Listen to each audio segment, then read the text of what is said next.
All right, I want to start off as always giving all praises, honor, and glory to Yahweh, Bashem Yahushai, Bashem Rakah Kodash. Double honors to the apostles and elders of Great Millstone. Time is truth. Salutations to the Akim out there pushing this word sincerely. And to the rest of the believers, the sisters, believers, the helps, the men, women, and children who have been foreordained, to believe on this word through Yahushai's sacrifice. We've been reconciled to the Heavenly Father. Shalom. This lesson is inspired, by a live I watched done by the elder apostle Rhyme Lab this morning, going into, how everyone is pretty much distracted and how, there are different, crises or polycrises, if you want to call it, that have been, constantly happening, keeping people, dosed up, in this heightened level of fear, There's social media, there's the reality TV show that they call Politics, as well as actual, reality TV shows, a bunch of different things happening, that are keeping people, distracted, unable to focus on one thing for too long, and so, the Spirit led me to do a video, on, that particular thing, but going into, the thought that this is why, the time that's coming, the day of the Lord, is going to come as a thief in the night, because people are so distracted and so difficult for people to focus, that it's going to come unexpectedly. So we're going to go into a couple of articles. The first one here is on normalcy bias, all right, and it's posted on a website called Reboot Elevating Critical Thinking, all right, rebootfoundation.org. All right, so the article says everything you need to know about normalcy bias, and as you can see in the depiction here in the cartoon, here is a very popular cartoon meme, of a dog sitting in a room that's caught on fire, and he said, "This is fine," It says, if you've ever identified with this meme, you're already familiar with the cognitive bias known as the normalcy bias. The reason this meme resonates is because we can all probably remember an instance in which we were in a dangerous situation but could not move to action. We believed that the normal experience would overtake the abnormal one, and so we did not act, believing falsely that the return to normalcy would be swift. This was normalcy bias at work, right? And it is behind some of the most devastating tragedies in the human experience, right? Normalcy bias is known as status quo bias, analysis paralysis, and fittingly, the ostrich effect. It is also commonly called denial, right? So no, I'm not gonna go too much into it. It's hit the nail on the head. So normalcy bias, is a cognitive bias where you expect things to stay normal, and when something does happen that's abnormal, you expect the normal to overtake it and quickly return. So people expect the way they live their lives to continually happen just that way, just the way they expected, get up every day, do the same thing over and over, and they expect the comforts, the conveniences, and everything that they take for granted to always be there. And if there is some disruption in their daily routine, then that disruption is temporary, and it will quickly return to normal, And on top of that, people have been increasingly distracted now in our, greatly revolutionized and technologically advanced world. People have become much more distracted, and people are reporting that it's much more difficult for them to focus. Myself, it's the same thing. It's very hard for me to focus on one thing for an extended period of time. I keep coming back to it, So this is from the ATD blog, and it was posted October 14th, 2022, just last year. It says, failure to focus. Distractions are killing our ability to focus at work and at home. If you've been finding it harder than ever to focus lately, you're not alone.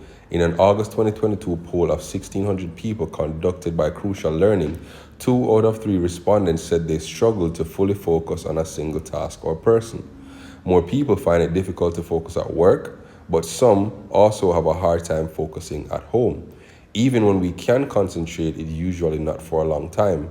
Nearly 1 in 3 survey respondents admitted that they can only focus on a task for 10 minutes or less before getting distracted, right? The effects of unfocused behavior are severe and far reaching, starting with a decrease in mental and physical health. Respondents listed how their inability to focus affected them, right? They feel overwhelmed, they have too much to do, they feel drained, they feel worried about all that they have to do, they work much slower, So the reason this is happening, one of the main reasons this is happening is the prevalence of social media and an online lifestyle. We're constantly bombarded with so much information at our fingertips that it's hard to focus on one thing at a time. And with social media giants like TikTok, Instagram, Twitter, those things that let you continually scroll, they call it the infinite scroll, right? You constantly feeding yourself, bombarding your brain with all this useless information most of the time.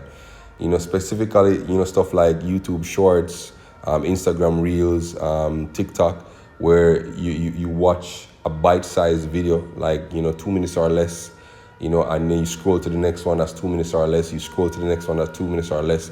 That further erodes and destroys your ability to focus on anything for a particular period of time. I myself, if I'm watching a video, done by an apostle or elder or another brother, and that video is, half an hour, 45 minutes, an hour long, I usually do something in the meantime, like I clean, I cook, or something like that in the meantime, and then I listen to it. But if I just sit at the computer and say, okay, I'm going to watch this and do nothing else, I become distracted. I start scrolling and looking at, what other videos are there. I probably pick up my phone 1 or 2 times.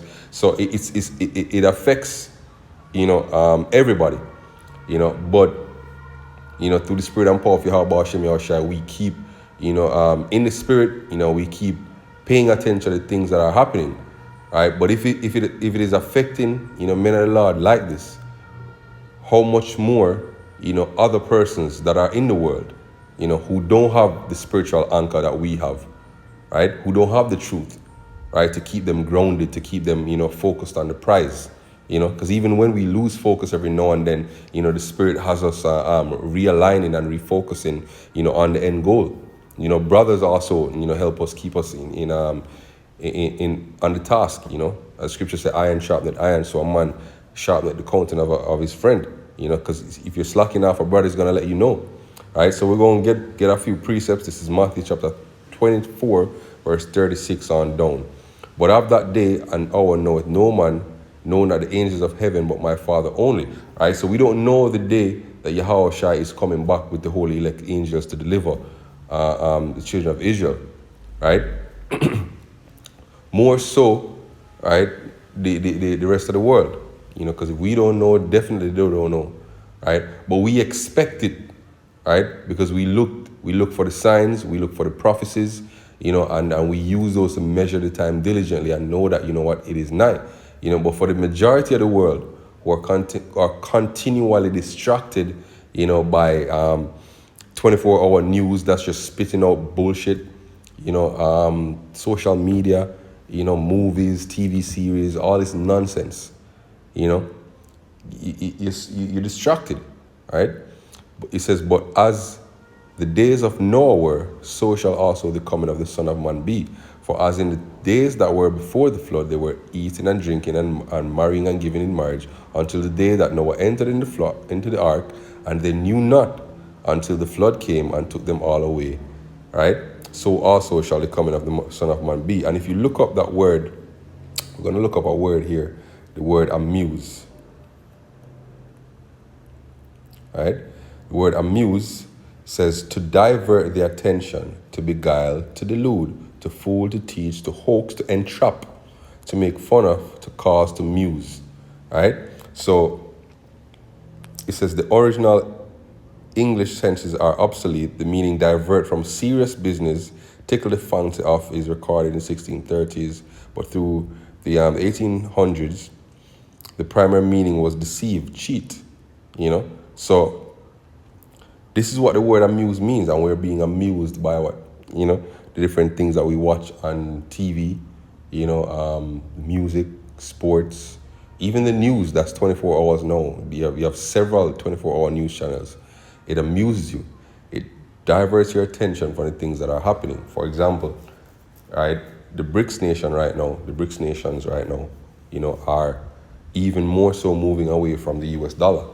Saudi Arabia, which is the anchor of the petrodollar, because Saudi Arabia is the leader of the OPEC nations, which are the oil producing nations over there in the Middle East, right? Saudi Arabia allowed the US dollar to be the petrodollar from in the 70s when they agreed with the US to exchange protection from their enemies in the volatile Middle East for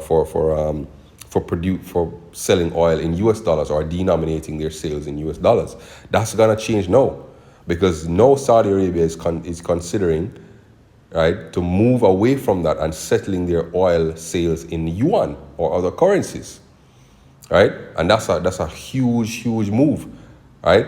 They're also considering, well, not considering, they've announced that they will decrease their oil production or their oil export, by I think it's 1.5 or some of their 1.5 million barrels per day, something like that, which will drive the prices of oil up, which the US is against. So these things are happening, but what's on the news right now? Trump being arrested, over paying off some porn actress, reality TV, keeping, if you turn on the news, that's what's going on. People don't care about that big news that's coming, So let me get back to the precept.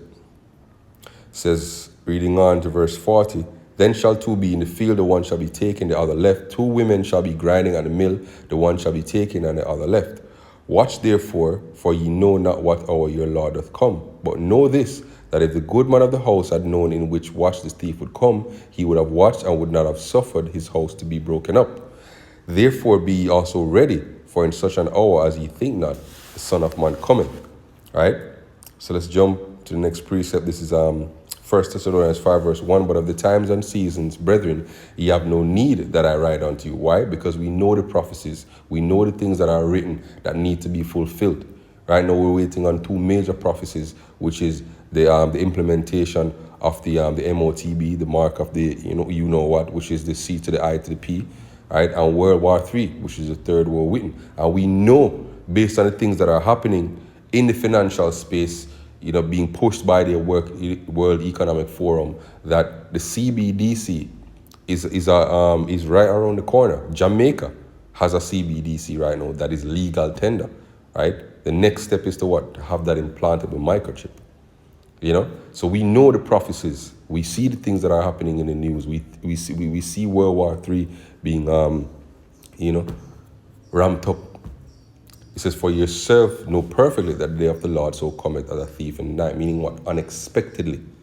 Right? For when they shall say peace and safety, they're distracted, by whatever else they're distracted by, entertainment, news, their phones, their laptop, their tablet, whatever it is, they're distracted by it, right? So that day is going to come on them unawares. So it says, then sudden destruction cometh upon them as travail upon a woman with child, and they shall not escape. But ye brethren are not in darkness, that day should overtake you as a thief. Ye are all the children of light and the children of the day. We are not of the night nor of darkness. Therefore let us not sleep. Right? Let's look up that word sleep. See if we can glean any meat from it. Let us not sleep. Right? The word here.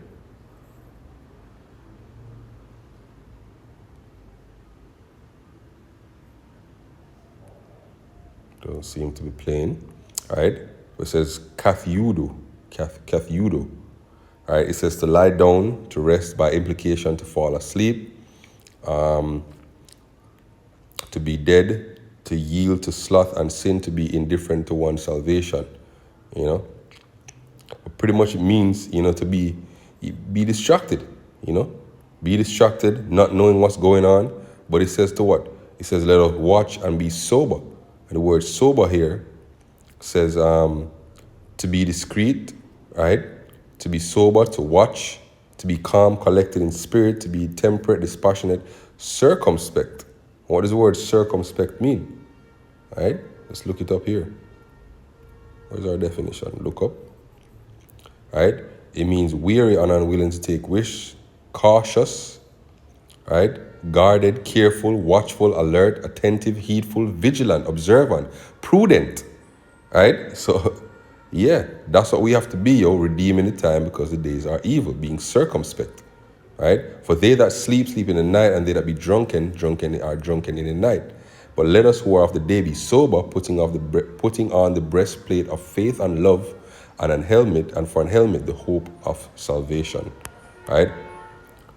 So, let's jump to the next precept. This is Luke 21, verse 34. And take heed to yourselves, lest at any time your hearts be overcharged with surfeiting and drunkenness and the cares of this life, and so that day come upon you unawares. And if you look into this, the surfeiting, which is excess, the drunkenness, the worries or cares of this life, that's what has people distracted, and unable to focus, They're so, for example, let's look at streaming services. There are so many different examples of streaming services that you can subscribe to right now. First there was Netflix, the dominant one, and Hulu as well, there was pretty much those two. Now you have like 20 or more, and each of them are producing their own series, their own movies, and people have multiple subscriptions and are keeping up with multiple different series, not to mention movies. And then you go over to sports, keeping up with sports. Then there's reality TV. Then there's the news. Then there's social media, right? There's so many different things to keep you overcharged and surfeited, right? Let's look up that word overcharged, right? The word overcharge, baruno, right? It says overcharge, to weigh down, to overcharge. What does that word mean? All right, swindle, to overstate, put too much electric charge. No, that's not what we want. All right, to weigh down or overcharge. All right, is there anything in the lexicon? Nope. All right, to weigh down or overcharge, be overcharged. All right, and with surfeiting, let's look up that word surfeiting. All right, the giddiness and headache caused by drinking wine to excess. And this wine is talking about what? The philosophy of this world, the things that we indulge in the world. You become giddy, right? You're not sober, right? It says, for as a snare, meaning a trap, shall it come unto all them that dwell upon the face of the earth. Watch ye therefore and pray always, that ye may be accounted worthy to escape the things that shall come to pass and to stand before the Son of Man. We're going to wrap here in 2 Peter chapter 3, verse 10. It says, but the day of the Lord will come as a thief in the night, in which the heavens shall pass away with a great noise, and the elements shall melt with fervent heat. The earth also and the works therein shall be burnt up. So this is talking about what? Thermonuclear destruction. That's what that's talking about. Right? That's what that's describing. It's going to come as a thief in the night. It's going to come unexpectedly. Right? Because people are experiencing normalcy bias. People have an inability to focus and are easily distracted. And it's like that by design. The powers that be created this matrix this way by design to keep you distracted, to keep you unable to focus, right? To keep you in a heightened sense of fear, by having these polycrises, up on you, ran one after the other. There are multiple tornadoes that ran through the U.S. recently. There are train derailments every other week, Verse 11 says, seeing then that all these things shall be dissolved, what manner of person are ye to be in all holy conversation and godliness, looking for and hasting, right? Meaning focused on, right? You're expecting it, right? And hasting unto the coming of the day of the Lord, wherein the heavens, being on fire, shall be dissolved, and the elements shall melt with fervent heat. So hopefully this lesson was edifying and exhorting to the spirit. Till next time, shalom.